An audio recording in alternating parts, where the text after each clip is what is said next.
Gloria La Riva calls out Bill Richardson for his dishonesty concerning Cuba. On October 18, 2013, Richardson was confronted during a speech in San Francisco by Gloria La Riva of the National Committee to Free the Cuban FIve, demanding freedom for the FIve. Mr. Richardson, you're really dishonest in your book about the issue of the Cuban FIve and about your role and President Clinton's role in failing to stop the planes that invaded Cuban airspace.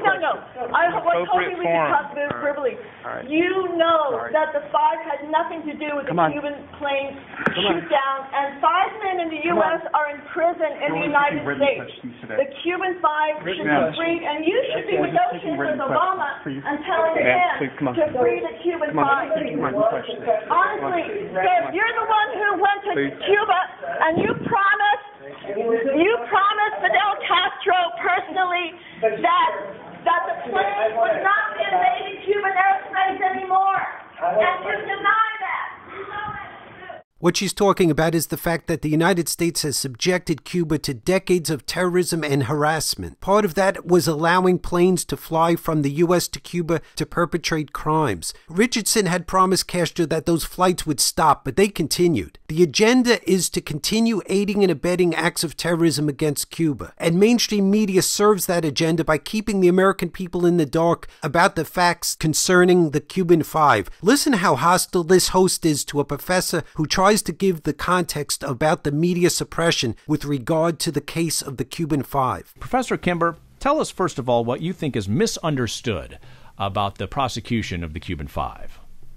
Well, let me start with a couple of things. One thing that you didn't mention was that I was invited to appear on another show on your station. You are, yes, Professor, and I don't mean to interrupt, but we really want to talk about this case right now. We don't want to talk about I think it is important Professor, you're here right now to talk about the case, so let's talk about the case.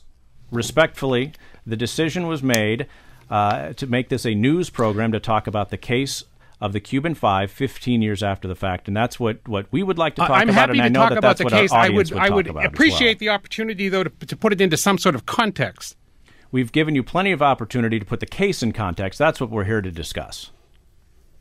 What was the opportunity that I had to put the case in context, sir? Tell us what you think is misunderstood about the case of the Cuban FIve. Well, let's start. First of all, the book, I'm told that I was presupposing the innocence of the Cuban FIve. In fact, I didn't presuppose anything. I came to this case as a journalist, as somebody who found this a fascinating story, not somebody who had an axe to grind in the case.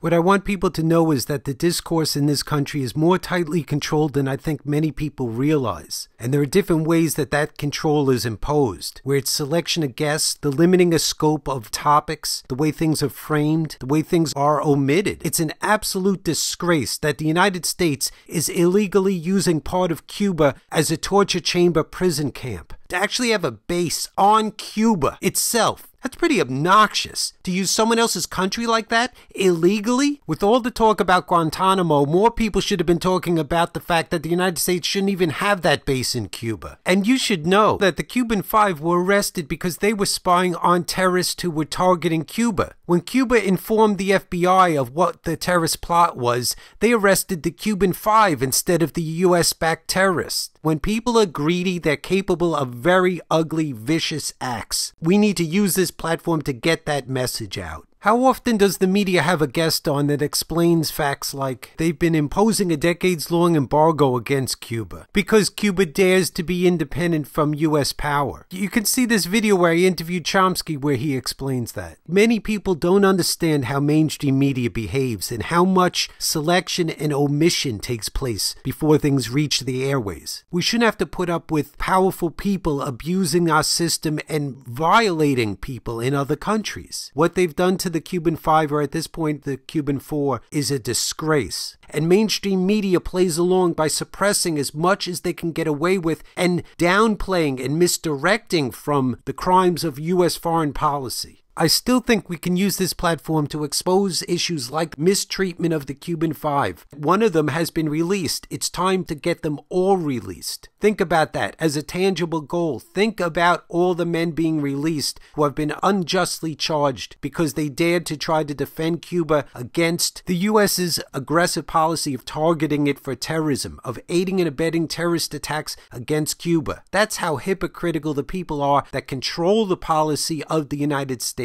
We're really far removed from an actual functioning democracy. This is a sad state of affairs, and one of the biggest enforcers of that is mainstream media. I showed you how this radio host was willing to mistreat this professor. For more background about the Cuban FIve, read more information in the video description. If you have some specific actions you want to suggest, please put them in the comments below, and let's start working together on real problems, working towards real solutions. Maybe you can join the email list. Share this video with everyone you can. Go to Google Plus and you can share it from there. And let's get the word out. Let's claw our way into the public discourse on a large scale. We have to break through. Use the tools we have to improve the system as much as we possibly can.